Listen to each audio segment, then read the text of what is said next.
Also in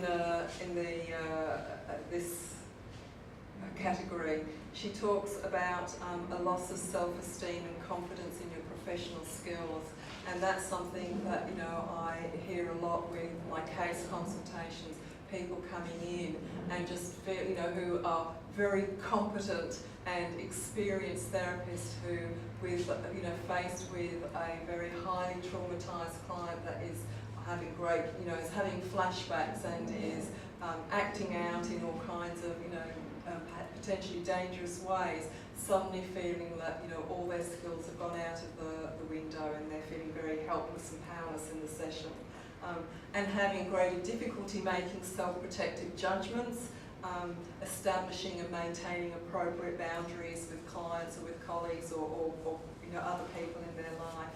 And also difficulty in their ability to introspect and to maintain perspective about life, the world, what's happening, and their capacity to self-soothe themselves is also disrupted or diminished.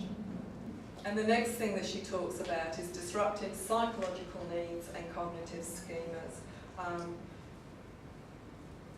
Issues of safety of yourself, family or others close to you. Now this sort of in one way relates to what we were talking earlier about, particularly if you're working in an area, say where there was in a bushfire area or where there were floods, and you may have concerns for your own safety, those fears may then go on even longer and further, way past that initial crisis.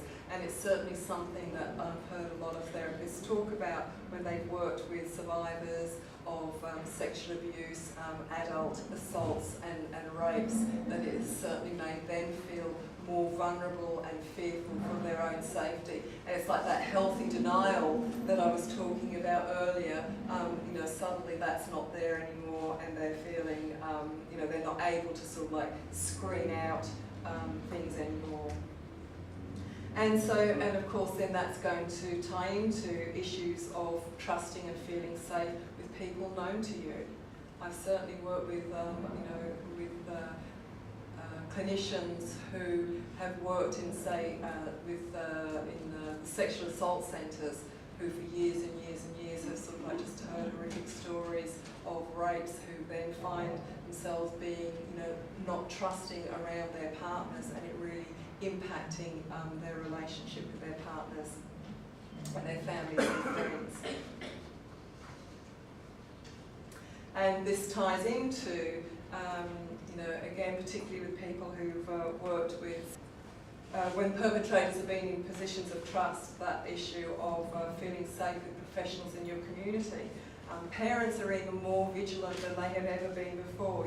We no longer assume that the priest or the teacher or the, the police officer or the scout leader is a safe person because of their position of authority and being in a trust position.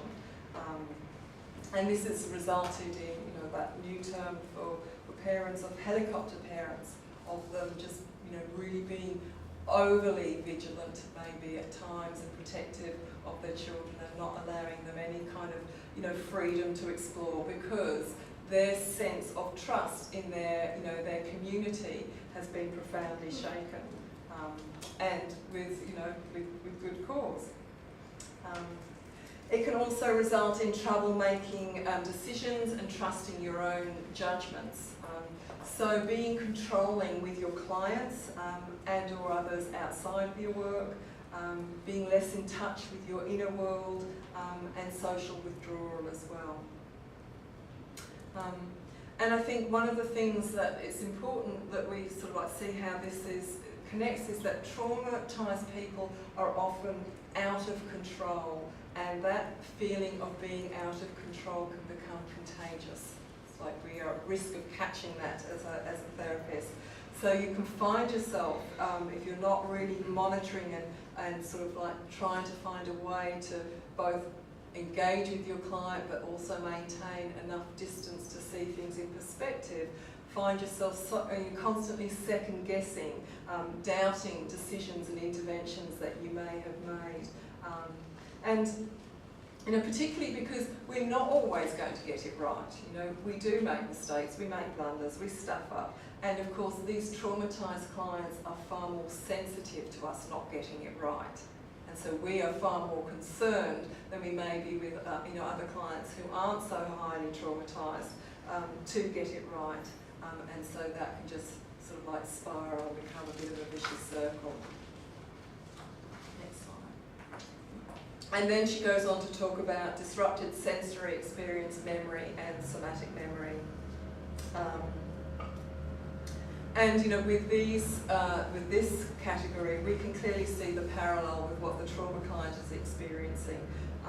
So you may experience intrusive thoughts about your client's stories or behaviour. You could be at home relaxing, watching TV, or you could be out to dinner with friends, and then out of the blue, just unbidden thoughts about your client, what they shared with you, just sort of like come flooding into your mind.